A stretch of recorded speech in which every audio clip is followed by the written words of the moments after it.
Hello everyone, I am Pooja from Bansal Academy. आज के session में हम बात करेंगे हमारे सीएसआई या नेट केमिकल साइंस के एग्जाम को फर्स्ट अटेम्प्ट में हम कैसे क्रैक कर सकते हैं। बहुत सारे स्टूडेंट्स आपने देखा होगा ऐसे होते हैं कि जिनका एग्जाम फर्स्ट अटेम्प्ट में क्वालिफाई हो जाता है। तो उसके पीछे रीजन क्या है कि उनका एग्जाम फर्स्ट अटेम्प्ट में क्वालिफाई हो जाता है?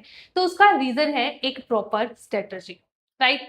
ड्यूरिंग प्रिपरेशन हम बहुत सारी चीजों को अवॉइड कर देते हैं कि ये तो एग्जाम के टाइम पर हो जाएगी, जैसे कि कैलकुलेशन से रिलेटेड प्रॉब्लम्स हैं। कैलकुलेटर, ठीक है, जैसे हमारे केमिकल साइंस में के एग्जाम में अब हमारा सीबीटी मोड में एग्जाम होता है तो कैलकुलेटर होता है। तो कैलकुलेटर में क्या करते हैं नॉर्मली, ठीक है, सिंपल वाला कैलकुलेटर यूज करके हम अपनी प्रिपरेशन को आगे बढ़ा लेते हैं। और फिर हमें क्या होता है कि एग्जाम में जाकर हमारे पास होता है वर्चुअल कैलकुलेटर। तो वो वर्चुअल कैलकुलेटर हमारे पास है तो फिर हमें वहां पर एग्जाम्स में प्रॉब्लम आती है किसके रिगार्डिंग, ठीक है, उसको न्यूमेरिकल को सॉल्व करने के रिगार्डिंग। तो ऐसी ऐसी ना छोटी छोटी चीजें जो हम अवॉइड कर देते हैं हमारी ड्यूरिंग आवर प्रिपरेशन। तो वो चीजें हम सारी की सारी कि कौन कौन सी बातों का आपको ध्यान रखना है, आपकी प्रॉपर स्ट्रेटजी क्या होनी चाहिए एग्जाम को क्वालिफाई करने के लिए, इस सेशन में हम वो सारी की सारी चीजें डिस्कस करने वाले हैं, राइट। ठीक है, तो देखिए सबसे पहले तो हमारे पास हमें ये पता होना चाहिए हमारे एग्जाम कितने मार्क्स का है, कितने मार्क्स हमें इस एग्जाम को क्वालिफाई करने के लिए रिक्वायर्ड होते हैं। तो सबसे पहले अगर हम बात करें, हमारे पास जो हमारा एग्जाम रहता है वो हमारा रहता है जी 200 मार्क्स का। ठीक है, एग्जाम कितने मार्क्स का होता है? हमारे पास 200 मार्क्स का जो हमारा है वो एग्जाम रहता है, राइट। अब इसमें नेगेटिव मार्किंग होती है या नहीं होती? नेगेटिव मार्किंग होती है, ठीक है, 1/4 नेगेटिव मार्किंग यहाँ पर रहती है, राइट। 180 मिनट, ठीक है, 3 आवर्स का हमें यहाँ पर क्या मिलता है? टाइम मिलता है। इसके बाद जो हमारे पास हमारे जो केमिकल साइंस का जो हमारा एग्जाम है उसमें हमारे 3 सेक्शंस रहते हैं, part A, part B and part C. Part E में हमारा एप्टीट्यूड वाला पार्ट आता है, general aptitude, reasoning, graph, research aptitude, ठीक है, ये सारा एक कॉमन जो सेक्शन हमारा रहता है वो रहता है। पार्ट बी और पार्ट सी में हमारे सब्जेक्ट स्पेसिफिक क्वेश्चंस रहते हैं, ठीक है। पार्ट बी और पार्ट सी में जो हमारे सब्जेक्ट से रिलेटेड क्वेश्चंस हैं वो हमारे रहते हैं। पार्ट ए और पार्ट बी हमारे होते हैं 2 मार्क्स के, और जो पार्ट सी रहता है वो रहता है 4 मार्क्स का। पार्ट सी कितने मार्क्स का रहता है जी? 4 मार्क्स का। अगर हम बात करें हमारी केमिकल साइंस में तो हमारे पास केमिस्ट्री में फिजिकल केमिस्ट्री, ऑर्गेनिक और इनऑर्गेनिक केमिस्ट्री हमारे यहाँ पर, ठीक है, तीनों ये इंक्लूडेड होते हैं, फिजिकल, इनऑर्गेनिक एंड ऑर्गेनिक। अब देखिए जो हमारा पार्ट ए है उसमें हमें अटेम्प्ट करने होते हैं 15 क्वेश्चन आउट ऑफ 20। जो पार्ट बी है हमारे पास टोटल 40 क्वेश्चन हमारे एग्जाम में आते हैं और हमें अटेम्प्ट करने होते हैं 35 क्वेश्चन। और जो पार्ट सी हमारा रहता है उसमें हमें 60 क्वेश्चन हमारे गिवन होते हैं और हमें अटेम्प्ट करने होते हैं 25 क्वेश्चन, राइट। तो देखिए पार्ट ए में मैक्सिमम आप कितने अटेम्प्ट कर सकते हैं? 15 क्वेश्चन। पार्ट बी में 35 out of 40 and part c में 25 क्वेश्चन आउट ऑफ 60, राइट। ठीक है, अब है ना यहाँ पर ये तो बात हुई कि मैक्सिमम हम कितने अटेम्प्ट कर सकते हैं, ठीक है। ये क्या है? जो मैक्सिमम नंबर ऑफ क्वेश्चन आप अटेम्प्ट कर सकते हो। अब आपकी जो स्ट्रेटजी होनी चाहिए वो कैसी होनी चाहिए? देखिए अभी तक है ना, अगर हम बात करें तो हमारी जो हाईएस्ट कट ऑफ गई है ना, highest cut off for JRF के लिए, ठीक है, जो हाईएस्ट कट ऑफ गई है फॉर जेआरएफ वो हमारी गई है 180, ठीक है। आप ये मान के चलो कि अगर आपने 120 मार्क्स स्कोर कर लिए तो आपका जो एग्जाम है वो क्वालिफाई हो जाए, ठीक है। अब 120 तो आपने ये मान लिया कि 120 के अकॉर्डिंग हम अपनी प्रिपरेशन करें। नहीं, मैं कहती हूँ कि आप अपनी प्रिपरेशन 130 के अकॉर्डिंग कीजिए, ठीक है। आपको जो अपनी प्रिपरेशन करनी है वो आपको करनी है किसको टारगेट रखकर? 130 को टारगेट करके, ठीक है। कि अगर 130 हमारा 130 के अकॉर्डिंग आप प्रिपरेशन करोगे तभी आपके 120 एग्जाम में आ पाएंगे। कभी भी ऐसा नहीं होता, मतलब जितना आप एक टारगेट लेके चलते हो ना कि उतना ही आप स्कोर कर लेते हो, ऐसा कभी भी नहीं होता। हमेशा ना अपना टारगेट थोड़ा हाई का आप सेट करना है आपको, ठीक है। तो यहाँ पर यही है कि मैं कह रही हूँ कि आप अपनी जो प्रिपरेशन है वो किसके अकॉर्डिंग करना, 130 के अकॉर्डिंग करना, तब आप बहुत ईजिली अपने एग्जाम में 120 स्कोर कर लोगे। तो देखिए, सबसे पहले तो हमने ये देख लिया कि यहाँ पर हमारे पास, ठीक है, कि हमारे एग्जाम में 130 मार्क्स हमारे आ जाए, उसके अकॉर्डिंग हमें क्या करनी है, प्रिपरेशन करनी है। अब यहाँ पर है ना, अगर हम देखें, ठीक है, सबसे पहले पार्ट ए में से अगर हमारे 5 क्वेश्चन भी आपने सॉल्व किए, देखिए 5 क्वेश्चन, 5 की बजाय ना मैं ये कहूंगी 7 to 8 क्वेश्चन, जो मेडिकल वाले स्टूडेंट है वो भी ना 7 to 8 क्वेश्चन को बहुत आसानी से सॉल्व कर लेते हैं, चाहे उन्होंने पार्ट ए का कुछ भी ना पढ़ा हो, ठीक है। 7 to 8 क्वेश्चन हमारे एग्जाम में ऐसे आते ही आते हैं कि जो हम इजिली सॉल्व कर पाते हैं। तो मैंने यहाँ पर 5 लिखा है, तो 5 तो आप यहाँ पर ये लगा के चलिए कि 5 क्वेश्चन आप यहाँ से आराम से बहुत इजिली बिना पढ़े ही आप सॉल्व कर सकते हैं, बहुत आराम से, ठीक है। तो यहाँ पर 10 मार्क्स। यहां पर मान लीजिए आपने क्या किया, 20, ठीक है, 20 क्वेश्चन, 40 में से 20 क्वेश्चन आपके ठीक हो जाए, ये कोई बहुत बड़ी बात नहीं है, ठीक है। बहुत आसानी से यहाँ से हमारे 20 क्वेश्चन, 20 से भी इवन ज्यादा ही अटेम्प्ट हो जाते हैं, पर मैंने आपको यहाँ पर कहा 20, तो देखिए 40 मार्क्स यहाँ पर आ गए। अब है ना, यहाँ पर अगर आपने सी पार्ट में 20 क्वेश्चन आपने ठीक कर दिए, तो आपका यहाँ पे स्कोर कितना हो जाएगा, 130, ठीक है। देखो क्वेश्चन कितने आए हैं, 60, टोटल क्वेश्चन तो 60 आए हैं ना, और 60 में से आपको 20 ठीक करने हैं, 60 में से कोई भी 20 आपको ठीक करने हैं।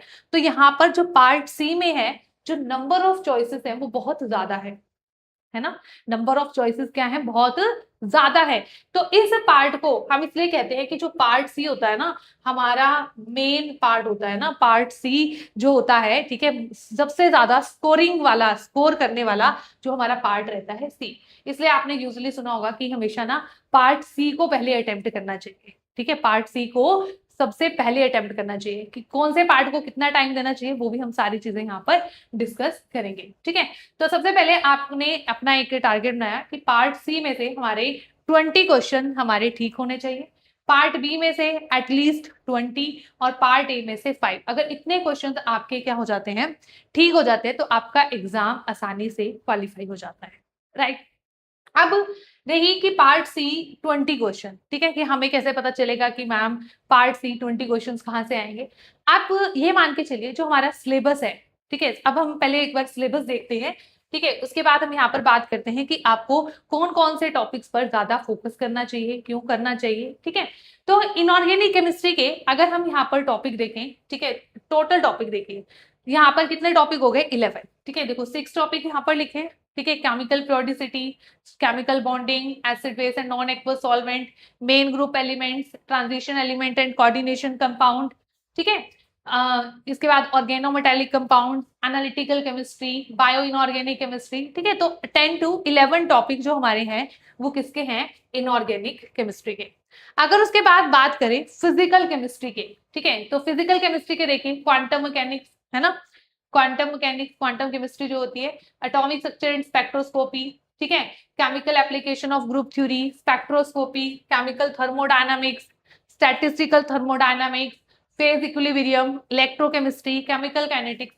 तो अगर है ना हम अप्रॉक्स देखें तो हमारे पास 13 to 14 जो हमारे टॉपिक रहते हैं, 12 to 13 जो हमारे टॉपिक रहते हैं वो रहते हैं फिजिकल केमिस्ट्री के, ठीक है।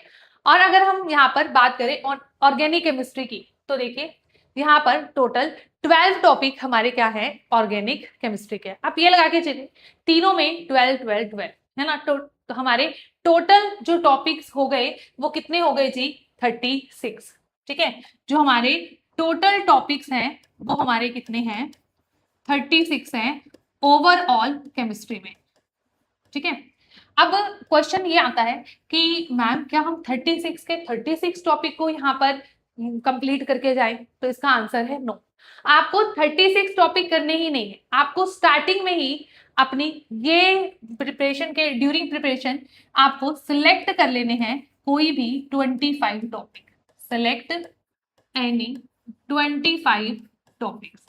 अब ये नहीं कि जैसे आप बोलोगे हमने पूरी क्वांटम छोड़ दी, ठीक है, select any 25 topic according to their weightage, according to weightage, right, according to their weightage. Weightage को भी आपको ध्यान में रखना है, ठीक है, मतलब आप ऐसे यूनिट्स को लीव करने की ट्राई करो जहां से क्वेश्चंस नहीं आते, आते हैं तो कभी कभी एक आ जाता है या बस, ठीक है, एक या दो, इससे ज्यादा क्वेश्चंस ना आए, ठीक है। तो आप ऐसे यूनिट्स को आपको ट्राई करना है, ऐसे यूनिट्स को आपको क्या कर देना है, लीव कर देना है, ठीक है। अब कई स्टूडेंट क्या करते हैं, कई स्टूडेंट्स कहते हैं, कई स्टूडेंट्स का ना यूजुअली हर एक स्टूडेंट का ऐसा रहता है कि उनको है ना किसी दो में ज्यादा कंफर्टेबल फील होता है। जैसे कि अगर मैं नॉन मेडिकल वाले स्टूडेंट की बात करूं तो उन्हें एक लगता है कि हम फिजिकल और इनऑर्गेनिक कर जाएं, और मेडिकल वाले स्टूडेंट्स को ज्यादातर ये लगता है कि हम जो ऑर्गेनिक है और इनऑर्गेनिक केमिस्ट्री कर जाए। तो ये मिस्टेक आपको कभी भी नहीं करनी है कि आप सिर्फ दो पार्ट आपने पढ़ लिए और एक पार्ट को आप कंप्लीटली लीव करके चले गए आपके एग्जाम में। तो ये सबसे बड़ी मिस्टेक होती है हमारे एग्जाम की, क्योंकि ना अभी जितने भी रिसेंट एग्जाम्स हो रहे हैं हम ये देखते हैं कि उसमें से ना एक जो हमारा होता है ना, एक पार्ट चाहे फिजिकल का, चाहे ऑर्गेनिक का, चाहे इनऑर्गेनिक का, वो टफ रहता है। और मोस्ट ऑफ द टाइम ऐसा देखते हैं कि जो फिजिकल और ऑर्गेनिक वाला पार्ट होता है वो टफ हमें देखने को मिलता है, ठीक है। टफ इन द सेंस कि मतलब जितना दूसरों का लेवल होता है, मतलब कि जैसे इनऑर्गेनिक वाला पार्ट है मान लो वो इजी आया है, तो उसके कंपैरिजन में फिजिकल केमिस्ट्री वाला पार्ट क्या आ गया, टफ आ गया। जैसे कि अगर हमें अभी बात करें हमारे जुलाई 2026 एग्जाम की, ठीक है, तो उसमें क्या हुआ था, उसमें जो सबसे ज्यादा मतलब टफ पार्ट हम बोल सकते थे वो केमिस्ट्री, फिजिकल केमिस्ट्री का था। उसके बाद ऑर्गेनिक, और जो सबसे इजी पार्ट था वो हमारा क्या था, इनऑर्गेनिक केमिस्ट्री का पार्ट था, ठीक है। फिजिकल केमिस्ट्री का भी मैं ये नहीं कहूंगी कि आउट ऑफ द सिलेबस कोई क्वेश्चन आ गया था, ठीक है, तो मतलब क्वेश्चन तो सारे सिलेबस में थे, बट जो क्वेश्चन पूछने का तरीका था वो अगर हम कंपैरिजन करें इनऑर्गेनिक और ऑर्गेनिक केमिस्ट्री से, वो थोड़ा सा क्या था, ठीक है, थोड़ा सा टफ था, राइट। तो ना अगर मान लो आपने ना, लेटर सपोज आपने कर ली फिजिकल और इनऑर्गेनिक केमिस्ट्री, ठीक है, आपने ऑर्गेनिक केमिस्ट्री तो आप छोड़ के चले गए, अब फिजिकल केमिस्ट्री वाला पार्ट मान लो आपके एग्जाम में आ गया टफ, ठीक है। तो अब देखो चलो इनऑर्गेनिक आपकी हो गई, बट फिजिकल केमिस्ट्री के क्वेश्चन मतलब जो आपके होने चाहिए थे, आप जिसके भरोसे पर आए थे, फिर वो क्वेश्चन तो आपके होंगे ही नहीं, और ऑर्गेनिक आपने वैसे स्किप कर दी थी, तो आपका तो पेपर रह गया, ठीक है। तो इसलिए मैं ये कह रही हूँ कि कभी भी, ठीक है, ये चीज आपको नहीं करनी है कि आप कोई भी दो पार्ट आप करके जाए और थर्ड पार्ट आप कंप्लीटली लीव करके जाओ, नहीं, आपको तीनों पार्ट में से, ठीक है, जैसे कि मैंने कहा कि 25 टॉपिक आपको सिलेक्ट करने हैं ना, तो आप ऐसा कर सकते हो कि 9 टॉपिक आपने अपने इंटरेस्ट वाले पार्ट से चूज किए, ठीक है, और बाकी के जो 7 टॉपिक हैं आपने जिसमें आपका थोड़ा इंटरेस्ट कम है वहां से आपने सिलेक्ट कर लिए, ठीक है। तो सबसे पहला काम आपको क्या करना है, अपने टॉपिक्स को पहले ही सिलेक्ट कर लेना है। ये नहीं कि एट द लास्ट हमने डिसाइड करेंगे सारे चैप्टर्स को पढ़ने के बाद कि हमें ये चैप्टर इजी लगा, क्योंकि हमने मास्टर्स की होती है, इतना आइडिया हमें होता है कि हमारा किस टॉपिक में इंटरेस्ट कितना है और कितना नहीं है ना। तो सबसे पहले आपको क्या करना है, आपने जो 25 टॉपिक्स हैं वो आपको सिलेक्ट करने हैं कि हमें एग्जाम के लिए इन टॉपिक्स को पढ़कर जाना है, राइट। और साथ में अब मैंने लिखा अकॉर्डिंग टू देयर वेटेज, आपको एक बार वेटेज जरूर चेक करनी है। ऐसा तो नहीं है कि जो पार्ट आप लीव करके जा रहे हो तो वो बहुत ही हाई वेटेज वाला पार्ट है। तो अगर मान लो कि कोई ऐसा पार्ट भी है, जैसे कि मैं एक एग्जांपल के लिए मैं बात करती हूँ, मेडिकल वाले स्टूडेंट्स को ना क्वांटम केमिस्ट्री बहुत ही डिफिकल्ट लगती है, ठीक है, बट मैं ना मेडिकल वाले स्टूडेंट को भी ये कहूंगी क्वांटम केमिस्ट्री आपको कंप्लीट कभी भी छोड़ के नहीं जानी है, ठीक है। तो आप है ना उसके लिए क्या कर सकते हो, उसके लिए जैसे कि क्वांटम केमिस्ट्री का कुछ एक सिलेक्टेड पार्ट होता है, जैसे कि अगर हम बात करें up to particle in a one dimension box, ठीक है, पार्टिकल इन अ बॉक्स, ठीक है, one dimension, two dimension, three dimension, तीनों ही केसेस उसमें इंक्लूड है। अगर उसके बाद हम लास्ट वाले टॉपिक जैसे वीबीटी, एमओटी, एचएमओ ये कर लेते हैं, तो हमारे ना एग्जाम में यहाँ से ही इन पार्ट्स, इस पार्ट को करने पर ही हमारे 3 से 4 क्वेश्चन जो हैं हमारे एग्जाम में सॉल्व हो जाते हैं। तो आप है ना जिससे भी आप पढ़ रहे हो, ठीक है, अगर हमसे पढ़ रहे हो तो हम आपको गाइड करेंगे, जिससे भी आप पढ़ रहे हो आप अपने टीचर से ये जरूर पूछें कि आपको उस टॉपिक में से, अब वो यूनिट है हाई वेटेज वाली, आपको टफ लग रही है, कि उसमें से ऐसा कौन सा पार्ट आप करके जाएं कि जहां से आप हाई स्कोर कर पाओ, है ना, हाईएस्ट स्कोर कर पाओ, कि जितना कर सकते हो। जैसे हम बात करें क्वांटम केमिस्ट्री की, हमें 6 से 7 क्वेश्चन यहाँ से देखने को मिलते ही मिलते हैं। तो कोई ऐसे टॉपिक्स आपको बता दिए जाए कि मतलब कि जहां से हमें 3-4 क्वेश्चन हमारे आराम से अटेम्प्ट हो जाए, ठीक है। तो आपको उन टॉपिक्स के केस में ऐसा करना है, ठीक है। तो वो आपको गाइडेंस लेनी है अपने टीचर से कि आपको इस यूनिट को आप छोड़ना चाहते हो, और ठीक है, इस यूनिट को आप छोड़ना चाहते हो, और कैसे, मतलब आप उसमें से अगर कोई मेजर वेटेज वाली यूनिट है तो उसमें से कौन कौन सा पार्ट आप कर जाओ कि ताकि आप मैक्सिमम वहां से स्कोर कर पाओ, ठीक है। तो सबसे पहले हमने क्या कर लिए, हमारे टॉपिक्स को हमने क्या कर लिया, सेलेक्ट कर लिया, ठीक है। अब देखिए मैं आपको वो टॉपिक्स बता रही हूं जहां से पार्ट सी के क्वेश्चन आते हैं ज्यादातर, ठीक है। अगर मैं बात करूं फिजिकल केमिस्ट्री की, तो फिजिकल केमिस्ट्री में केमिकल काइनेटिक्स, फिजिकल केमिस्ट्री में केमिकल केमिकल काइनेटिक्स से हमें क्वेश्चन देखने को मिलता है 4 मार्क्स में, right. Quantum chemistry and spectroscopy, thermodynamics and electrochemistry, group theory.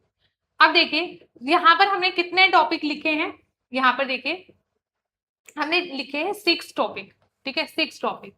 First chemical kinetics, second quantum chemistry, third spectroscopy, fourth thermodynamics, fifth electrochemistry and six group theory, ठीक है। तो आपको कोशिश ये करनी है कि इन टॉपिक्स को आप लीव करके ना जाए, ठीक है। बट जैसे मैंने अगेन एक एग्जांपल दिया, हर टॉपिक में कुछ ऐसा पार्ट जरूर होता है जहां से क्वेश्चन बहुत कम आता है, तो आप उसको क्या कर सकते हो, स्किप कर सकते हो। ऑर्गेनिक केमिस्ट्री में जैसे स्टीरियो केमिस्ट्री है, नेम्ड रिएक्शन एंड सिंथेसिस है, रिएक्शन मैकेनिज्म है, पैरासाइक्लिक रिएक्शन है। इनऑर्गेनिक केमिस्ट्री में coordination chemistry, organometallic compound, bio inorganic chemistry and main group, ठीक है। तो हमारे पास ये वो टॉपिक्स हैं जहां से हमारे मैक्सिमम टाइम पार्ट सी में जो क्वेश्चन है जहां से पूछे जाते हैं, राइट, ठीक है जी। चलिए अब है ना, इसके बाद हम यहाँ पर बात करते हैं, ठीक है, यहाँ पर स्टैंडर्ड बुक्स की। तो देखिए फिजिकल केमिस्ट्री के लिए एटकिंस फिजिकल केमिस्ट्री, मैक्यूरी की बुक होती है फॉर क्वांटम केमिस्ट्री, ठीक है। ऑर्गेनिक के लिए क्लेडन है जैसे हमारी, ठीक है। तो ये बुक्स आप फॉलो कर सकते हैं। बट एक है ना पर्टिकुलर टॉपिक के लिए क्या होती है, पर्टिकुलर जो बुक है हमारी, ठीक है, वो ही प्रेफर की जाती है, ठीक है। ऐसा नहीं है कि भाई एटकिंस की बुक से बस सारे ही टॉपिक्स हो जाएंगे, नहीं, ठीक है। जैसे लेडलर की बुक है वो केमिकल काइनेटिक्स के लिए हमारी इंपॉर्टेंट है, राइट। उसके बाद हमारे पास क्या है अब, ठीक है, इसकी तो हम बाद में बात करेंगे, इससे पहले हम यहाँ पर बात करते हैं पार्ट ए की। अब बहुत सारे स्टूडेंट है ना ये कंफ्यूज रहते हैं कि पार्ट ए की हमें प्रिपरेशन करनी चाहिए या नहीं करनी चाहिए। तो मैं आपको ये कहती हूँ कि पार्ट ए की प्रिपरेशन पे आप अपना टाइम वेस्ट मत करो, ठीक है। जितना टाइम आप पार्ट ए पे लगाओगे उतना टाइम अगर आपने केमिस्ट्री पे लगा लिया तो आपको केमिस्ट्री ज्यादा मार्क्स आपको देके जाएगी, ठीक है। पार्ट ए की बजाय, ठीक है, पार्ट ए को आपको स्टडी मैं तो कहती हूँ कि नहीं करो, क्योंकि पार्ट ए है ना, पार्ट ए में से मैं कहती हूँ कि 7 से 8 क्वेश्चन हमेशा ऐसे आते हैं जो मेडिकल और नॉन मेडिकल वाले दोनों स्टूडेंट बहुत आसानी से अटेम्प्ट कर लेते हैं। 7 to 8 क्वेश्चन, अगर आपने 7 to 8 क्वेश्चन यहाँ से आपने करेक्ट कर दिए, ठीक है, तब भी आपको क्या रहेगा, आपके लिए बेस्ट रहेगा, आपका एग्जाम आसानी से जो है वो क्रैक हो जाएगा। क्योंकि बहुत सारे स्टूडेंट क्या करते हैं, पार्ट ए को सॉल्व करने के चक्कर में पार्ट ए पर अपना बहुत ज्यादा टाइम क्या कर देते हैं, वेस्ट कर देते हैं। वहां से तो हमें क्या करना है, वहां से तो मैक्सिमम 15 क्वेश्चन ही अटेम्प्ट करने हैं ना, 15 से ज्यादा तो आप अटेम्प्ट कर ही नहीं पाओगे, ठीक है। अगर मान लो आपने 15 में से 13 क्वेश्चन ठीक भी कर दिए तो वहां से 26 स्कोर किया आपने। बट अगर आप उतना ही टाइम अगर केमिस्ट्री में लगाओगे तो आपको ज्यादा रिजल्ट, मतलब कि ज्यादा मार्क्स आपको कौन देके जाएगी, केमिस्ट्री देके जाएगी, राइट, ठीक है। तो पार्ट ए पे अपना टाइम आपको वेस्ट नहीं करना है। दूसरी चीज, ड्यूरिंग योर प्रिपरेशन आपको वर्चुअल कैलकुलेटर का यूज करना है, ठीक है। वर्चुअल कैलकुलेटर का आपको यूज करना है, ठीक है। आप कई स्टूडेंट क्या करते हैं, सिंपल कैलकुलेटर, ठीक है, जैसे आप अपने फोन में डाउनलोड कर लीजिए वर्चुअल कैलकुलेटर को और फिर उसका यूज कीजिए। क्योंकि बहुत सारे स्टूडेंट्स को ना वर्चुअल कैलकुलेटर से रिलेटेड प्रॉब्लम आती है, वो क्या करते हैं ड्यूरिंग प्रिपरेशन, तो वो यूज करते हैं नॉर्मल कैलकुलेटर। अब एग्जाम में उनको देखने को मिलता है वर्चुअल कैलकुलेटर, है ना। एग्जाम में उनको क्या देखने को मिलेगा, वर्चुअल कैलकुलेटर। उसमें क्या होता है कि जैसे ना मान लो कि ये आपका कैलकुलेटर है ना, इस पे ऐसे ये नंबर्स बने हुए हैं, ठीक है, 1 2 3, ठीक है, जो भी है, ठीक है। यहाँ पर एक जगह MR लिखा हुआ है, एक जगह MS लिखा हुआ है, इस तरीके से। अब जैसे मान लो कि आपके पास कैलकुलेशन में है, ठीक है, 0.037 इंटू 2.303, तो देखो पहले आप लिखोगे, यहाँ पर इसको प्रेस करोगे, यहाँ पे 0 आएगा, फिर यहाँ पे पॉइंट, फिर यहाँ पर आएगा, मान लो 0.037 आ गया। फिर आप जब इसमें यहाँ पर मान लो क्रॉस का साइन, मल्टीप्लाई का साइन बना हुआ है, मल्टीप्लाई करोगे ना तो ये नंबर क्या हो जाएगा, डिसअपियर हो जाता है, ये नंबर गायब हो जाता है। फिर आप क्या लिखोगे यहाँ पर 2.303। तो आपको कई बार प्रॉब्लम क्या रहती है कि आपको ये ध्यान नहीं रहता, यहाँ पे तो मैंने सिर्फ 2 टर्म लिखी है कि ये टर्म हमने लिख दी है या नहीं लिख दी है, ठीक है।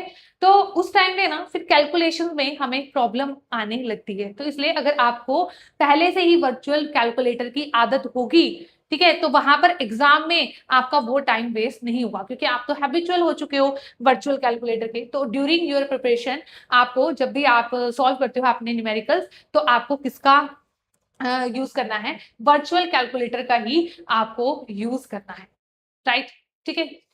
उसके बाद है ना नेक्स्ट हमारे पास क्या, ठीक है, क्या हमारा नेक्स्ट स्टेप होना चाहिए ड्यूरिंग आवर प्रिपरेशन। अब वर्चुअल कैलकुलेटर का तो हमने यहाँ पर लिख लिया। एक चीज फिजिकल केमिस्ट्री को के लिए मैं स्पेशली कहूंगी, ठीक है। फिजिकल केमिस्ट्री में ना जो स्टूडेंट्स को प्रॉब्लम आती है वो आती है ग्राफ से रिलेटेड, ठीक है, ग्राफ से रिलेटेड। अब की ग्राफ को कई स्टूडेंट्स को रीड करना ही नहीं आता है ना, या कुछ जैसे मोल कॉन्सेप्ट है, कुछ बेसिक पार्ट है, ठीक है, उसमें ठीक है मोल को मास में कन्वर्ट करना नहीं आता, मास को नंबर ऑफ पार्टिकल्स में कन्वर्ट करना नहीं आता, ठीक है। तो जो हम कहते हैं कि हमारी जनरल फिजिकल केमिस्ट्री मान, ठीक है, जिसको हमने क्या बोल दिया, जनरल फिजिकल केमिस्ट्री। दूसरी चीज एक हमारे पास फास्ट कैलकुलेशन, कि हमें फास्ट कैलकुलेशन कैसे करनी है, फास्ट कैलकुलेशन, ठीक है। इसके अलावा जो हमारी और प्रॉब्लम्स रहती हैं, ठीक है, हमारी फिजिकल केमिस्ट्री को लेकर, वो रहती हैं integration and differentiation, integration and differentiation. अब मेडिकल वाले स्टूडेंट को क्यों डर लगता है क्वांटम केमिस्ट्री से, वो सोचते हैं उसमें इंटीग्रेशन होगी, डिफरेंशिएशन होगी, जो उन्हें नहीं आती।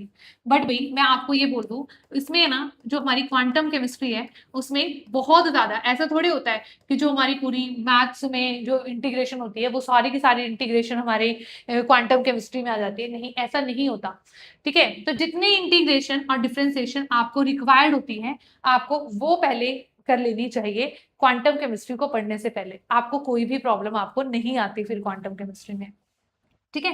ग्राफ से रिलेटेड प्रॉब्लम होगी, फास्ट कैलकुलेशन होगी। एक हमारे ना लॉगरिथम एंटी लॉगरिथम को देखकर बच्चे अक्सर डर जाते हैं, अक्सर डर जाते हैं, ठीक है। जैसे लॉगरिथम एंटी लॉगरिथम है, ठीक है। तो मैं आपको ये कहती हूँ ये चीजें तो है ना आपको, ठीक है, विदाउट यूजिंग लॉग टेबल और विदाउट यूजिंग कैलकुलेटर आपको आनी चाहिए, आ सकती है ये आपको, ठीक है। लॉगरिथम एंड एंटी लॉग की जो वैल्यू है वो आप without using calculator and without using log table आप फाइंड आउट कर सकते हैं।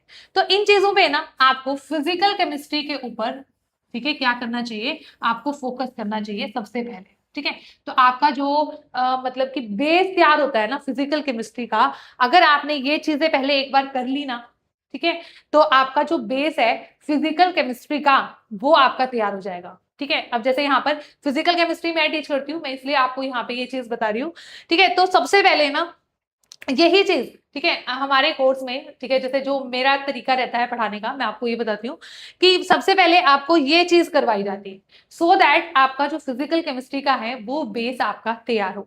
अब मान लो कि हमने केमिकल काइनेटिक्स स्टार्ट किया, केमिकल काइनेटिक्स में बहुत ग्राफ आ जाएंगे।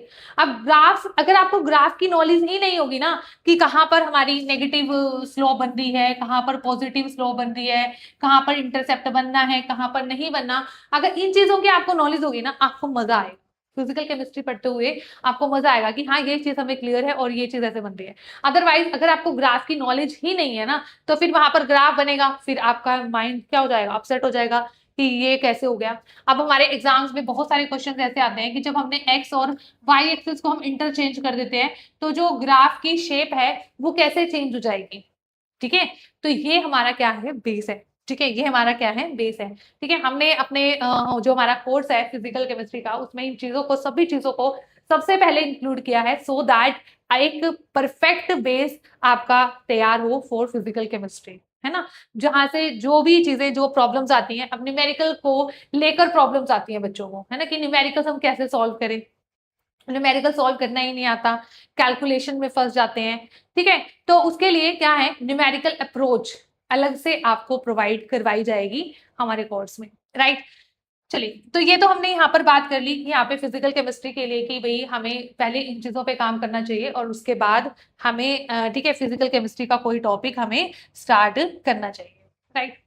उसके बाद ठीक है, नेक्स्ट, अब आपने जैसे कि ठीक है, आपने कोई भी टॉपिक किया, ठीक है, टॉपिक तो आपने पढ़ा, टॉपिक को आप बहुत अच्छे से पढ़िए, ठीक है, पूरी डेप्थ में, और जो अपना सिलेबस है उसको देखकर आप अपने टॉपिक को पढ़िएगा कि आपको आपने टॉपिक पढ़ा, उसके साथ आपको क्वेश्चन प्रैक्टिस जरूर करनी है, ठीक है, क्वेश्चन प्रैक्टिस आपको जरूर करनी है। अब कई स्टूडेंट सोचते हैं कि थ्योरी थ्योरी पढ़ के हमारा एग्जाम क्रैक हो सकता है, काफी स्टूडेंट ऐसा क्वेश्चन पूछते भी हैं मुझसे, ठीक है, तो मैं आपको कहूंगी नो, विदाउट प्रैक्टिस आपका एग्जाम क्वालिफाई नहीं हो सकता। और आप देखते हो सीएसए नेट का एग्जाम हमारा ऐसा एग्जाम होता है जहां पे आपको कहते हैं ना एक नए तरीके का क्वेश्चन हमें देखने को मिलता है, ठीक है, तो आपको ना जो क्वेश्चन की प्रैक्टिस है वो क्या है, मस्ट है। उसके बाद आपको हर एक टॉपिक के बाद आपको क्लास टेस्ट आपको जरूर देने चाहिए, ठीक है, हर एक टॉपिक का आपको जो टेस्ट है वो आपको जरूर देना चाहिए, ठीक है। यहाँ पर तो हम नेक्स्ट ये बोलते हैं अटेम्प्ट क्लास टेस्ट, ठीक है, class test after after every chapter, मैं चैप्टर लिख रही हूँ यहाँ पर, ठीक है, हर एक चैप्टर के बाद आपको जो क्लास टेस्ट है वो आपको देना ही देना है, ठीक है, चैप्टर वाइज टेस्ट आपको देना है।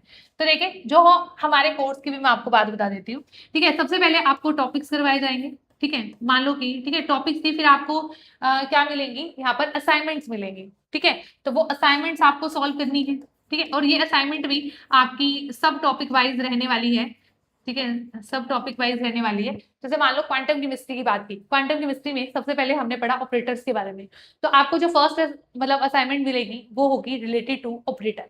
फिर हमने जैसे मान लो कि बाद में बात की पार्टिकल इन अ बॉक्स की, तो जो नेक्स्ट असाइनमेंट फिर आपको मिलेगी वो मिलेगी related to particle in a box, ठीक है, इस तरीके से मतलब कि सब टॉपिक वाइज आपकी जो है असाइनमेंट्स रहने वाली है।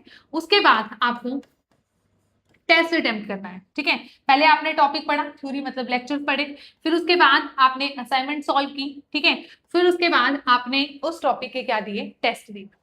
अब टेस्ट देने के बाद ठीक है आपको क्या करना है, उन टेस्ट की अच्छे से एनालिसिस करनी है, ठीक है, अच्छे से एनालिसिस करनी है उन टेस्ट की, ठीक है। अब वो एनालिसिस कैसे करनी है, एनालिसिस ऐसे करनी है कि आपके टेस्ट में कितने क्वेश्चन थे, ठीक है, आपने कितने क्वेश्चन अटेम्प्ट किए और कितने क्वेश्चन आपने अटेम्प्ट नहीं किए, और जो सबसे मेन पार्ट है ना, आपको उन क्वेश्चंस के ऊपर ध्यान देना है जो आपने अटेम्प्ट किए और आपके गलत हो गए, ठीक है, जो क्वेश्चन आपने अटेम्प्ट किए और आपके गलत हो गए, ठीक है, वो सबसे डेंजरस जोन होती है हमारे एग्जाम के लिए, ठीक है, कि आपने वो आपको वो क्वेश्चन आते भी थे, आपने उन क्वेश्चंस को आपने क्या किया, सॉल्व भी किया, ठीक है, अटेम्प्ट किया और वो हमारे गलत हो गए। अब गलत हो गए तो वो नेगेटिव मार्किंग हमें देके जाएंगे ना, तो उनके ऊपर आपको बहुत ज्यादा काम आपको करना है। तो देखिए जो क्वेश्चन आपके टेस्ट में सही हो रहे हैं तो मतलब वो तो आपके क्लियर हैं, ठीक है, वो तो आपके हो ही जाएंगे।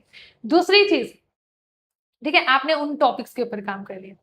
अब है ना एक चीज मैं आपको कहती हूँ, ठीक है, जैसे आपने मैंने ये तो लिख दिया कि पहले टॉपिक फिर असाइनमेंट और फिर आप टेस्ट दो, ठीक है, टेस्ट से भी पहले क्या जरूरी है, ठीक है, अब मैं इसको पूरा डिटेल में लिखती हूँ थोड़ा सा, ठीक है, आपने पहले एक टॉपिक कंप्लीट पूरा किया है ना, एक टॉपिक आपने कंप्लीट कर लिया, ठीक है, अब उसके बाद ठीक है आपने उसके क्वेश्चंस भी साथ साथ आप सॉल्व करते गए, ठीक है, मैं आपको ये कहूंगी जैसे असाइनमेंट में आपने क्वेश्चंस किए, मान लो एक असाइनमेंट में आपके 10 क्वेश्चन है, ठीक है, 10 में से आपके आपके ये मान के चलो आपके 4 क्वेश्चन आपने आपके ठीक हो गए और आपके 6 क्वेश्चन आपके ठीक नहीं हुए फर्स्ट अटेम्प्ट में, फर्स्ट टाइम ही पढ़ रहे हो ना ये चीजें, तो 4 क्वेश्चन ठीक हो गए, 6 क्वेश्चन आपके गलत हो गए, आपको डीमोटिवेट नहीं होना। और आपको ना कभी भी जनरली स्टूडेंट मैंने ऐसा भी देखा है क्या करते हैं, चैप्टर कंप्लीट किया, असाइनमेंट आपको मिली और उसका डायरेक्ट वीडियो सोल्यूशन देखने लग जाते हैं, ठीक है, क्योंकि वीडियो सोल्यूशन अवेलेबल होते हैं, वीडियो सोल्यूशन देखने लग जाते हैं। आपको ऐसा नहीं करना, पहले आपको खुद से असाइनमेंट को सॉल्व करना है, उसके बाद उसमें जितने क्वेश्चन आपके खुद से ठीक हुए वो तो वेल एंड गुड, मतलब कि वो पार्ट आपका 100% आपका प्रिपेयर्ड है, मतलब कि उस टाइप के जितने भी क्वेश्चन आएंगे वो आप आसानी से सॉल्व कर दोगे। जो फर्स्ट अटेम्प्ट में सॉल्व हो जाते हैं ना, तो समझो वो आपके सॉल्व हो ही जाएंगे। उसके बाद मान लो कि 6 क्वेश्चन आपके सॉल्व नहीं हुए, अब इनको आपको किसकी हेल्प से करना है? अपने, ठीक है, वीडियो सोल्यूशन की हेल्प से आपको इन क्वेश्चंस को कर लेना है कि कहाँ पे आपने गलती की थी। जब आप चीजें देखोगे तो आपको सारी चीजें वहां से क्या हो जाएंगी? क्लियर हो जाएंगी। ठीक है, अब है ना, जो ये 6 क्वेश्चन आपके नहीं हुए थे उनको आपको मार्क कर लेना है साथ के साथ। ठीक है, जो हो गए थे वो तो ठीक है, जो नहीं हुए थे ना उनको आप मार्क कर लो। ठीक है, क्यों मार्क कर लो? क्योंकि जब आप रिवीजन करोगे ना टॉपिक की, तो आपको फिर असाइनमेंट के वो 10 के 10 क्वेश्चन सॉल्व करने की नीड नहीं है। फिर आप है ना रिवीजन के टाइम पे सिर्फ इन 6 क्वेश्चन को सॉल्व करना। ठीक है, तो आपका ऐसे करके बहुत टाइम बचेगा, क्योंकि फिर है ना बाद में जब रिवीजन का टाइम आता है लास्ट में, फिर हमें लगता है कि क्या हम सारी असाइनमेंट्स को दोबारा रिवाइज करें? नहीं। ठीक है, आपने मान लो दोबारा रिवीजन करी, तो इस 6 में से ना आपके ऑटोमेटिकली मान लो कि आपके 4 क्वेश्चन और ठीक हो गए, आपके फिर 2 गलत हो गए, फिर भी 2 गलत हो गए मान लो सेकंड टाइम रिवीजन में मैं बोल रही हूँ। ठीक है, जब आप देखो ना, एक बार पहले सिलेबस कंप्लीट करोगे, उसके बाद तो हम बहुत बार रिवीजन करते हैं भाई, 3-4 बार रिवीजन आराम से हो जाती है, क्योंकि फिर हम जब टेस्ट देते हैं, टेस्ट से पहले रिवीजन करते हैं, उसके बाद मॉक टेस्ट देते हैं, उससे पहले रिवीजन करते हैं, फाइनल रिवीजन करते हैं, तो है ना ये ना आपके जो क्वेश्चन गलत हुए थे ना वो ऑटोमेटिकली आपके क्या हो जाएंगे? कम हो जाएंगे। ठीक है, तो इससे क्या आएगी? इससे एक्यूरेसी आएगी, और इससे जो आपका कॉन्सेप्ट है वो आपका क्या होगा? स्ट्रॉन्ग होगा, और आपका टाइम भी बचेगा। ठीक है, तो ये चीज आपको जरूर करनी है आपकी प्रिपरेशन के दौरान। ठीक है, उन क्वेश्चंस को आपको मार्क करना है जो आपके फर्स्ट अटेम्प्ट में सॉल्व नहीं हुए, चाहे एक नोटबुक पे पीछे आप लिख ही लो। ठीक है, असाइनमेंट नंबर 1 का ये क्वेश्चन था, असाइनमेंट नंबर 2 का ये क्वेश्चन था, या आप अपनी असाइनमेंट पे ही मार्क कर लीजिए। ठीक है, वो तो सबसे बेस्ट ही रहता है। ये हो गया। ठीक है, असाइनमेंट की, फिर आपने टेस्ट। पर टेस्ट देने से पहले मैं ये कहती हूँ, जो पूरा चैप्टर बना लेते हो ना, उसकी रिवीजन जब आप करते हो तो उसमें आपको चाहिए होते हैं शॉर्ट नोट्स। शॉर्ट नोट आपको बनाने हैं, शॉर्ट नोट्स। ठीक है, बट देखो मैं तो, मेरी तो आदत ये है कि मैं शॉर्ट नोट्स एग्जाम मतलब क्लास में बच्चों को बनवाती हूँ, और इसके लिए जैसे कि मतलब कि पूरा टॉपिक पढ़ा 15-20 लेक्चर का, अब आपको कुछ ऐसा चाहिए होता है कि ताकि हम, ठीक है 20-25 मिनट में ही हम इस टॉपिक को क्या कर पाए? पूरा का पूरा कवरअप कर पाए। तो उसके लिए, ठीक है, जैसे कहते हैं ना कंप्लीट चैप्टर रिवीजन वीडियो, ठीक है, तो बंसल एकेडमी में ना टीचर्स ने इसके लिए कोर्स में इंक्लूड किया है कंप्लीट चैप्टर रिवीजन वीडियो। ठीक है, कंप्लीट चैप्टर की रिवीजन वीडियो, एक ही वीडियो में आपका जो वो पूरा चैप्टर है वो आपको क्या करवाया गया है? रिवाइज करवाया गया है। ठीक है, सो दैट आपको उस पूरे चैप्टर की एक क्या मिल जाए? यहाँ पर एक ही वीडियो में वो पूरा चैप्टर क्या हो जाएगा? कवरअप हो जाएगा। ठीक है, और फिर यहाँ से आपको क्या मिल जाएंगे? शॉर्ट नोट्स मिल जाएंगे, कि मतलब मान लो कि फिजिकल केमिस्ट्री की बात करें, इसमें से कौन कौन से फॉर्मूलाज इंपॉर्टेंट है, ये चीज आपको पढ़नी है, क्योंकि हम ऐसा कभी भी नहीं होता कि पूरे चैप्टर को दोबारा से फिर हम पढ़ पाए, है ना, और कुछ ना कुछ फिर एक आधा फॉर्मूला तो ऐसा होता है हमारी फिजिकल केमिस्ट्री में कि स्किप हो जाता है। ठीक है, और उसके लिए भी, ठीक है, एक हमने क्या बनाई है फिजिकल केमिस्ट्री में? Complete chapter formula sheet. ठीक है, कि एक ही पेज पर आपको पूरी फॉर्मूला शीट, सारे फॉर्मूलाज मिल जाएंगे कि उस चैप्टर में कौन कौन से फॉर्मूलाज यूज हुए हैं। ठीक है, तो वो आपकी बहुत हेल्प करेंगे ड्यूरिंग योर प्रिपरेशन। ठीक है, अगर आप हमसे भी नहीं पढ़ रहे हैं, आप खुद से पढ़ रहे हैं, तो मैं आपको ये कहूंगी कि आप अपने ना चैप्टर वाइज फिजिकल केमिस्ट्री के लिए फॉर्मूला शीट आप अपनी जरूर बनाएं। ठीक है, क्योंकि ना ये जो फॉर्मूलाज होते हैं ना वो बहुत इंपॉर्टेंट है हमारी फिजिकल केमिस्ट्री के लिए। क्यों? क्योंकि ना देखिए, फिजिकल केमिस्ट्री में न्यूमेरिकल्स आते हैं, न्यूमेरिकल्स के लिए आपको क्या चाहिए? फॉर्मूला। अगर फॉर्मूला भूल गए, आपको सारी चीजें आती हैं, फॉर्मूला ही भूल गए तो गया क्वेश्चन।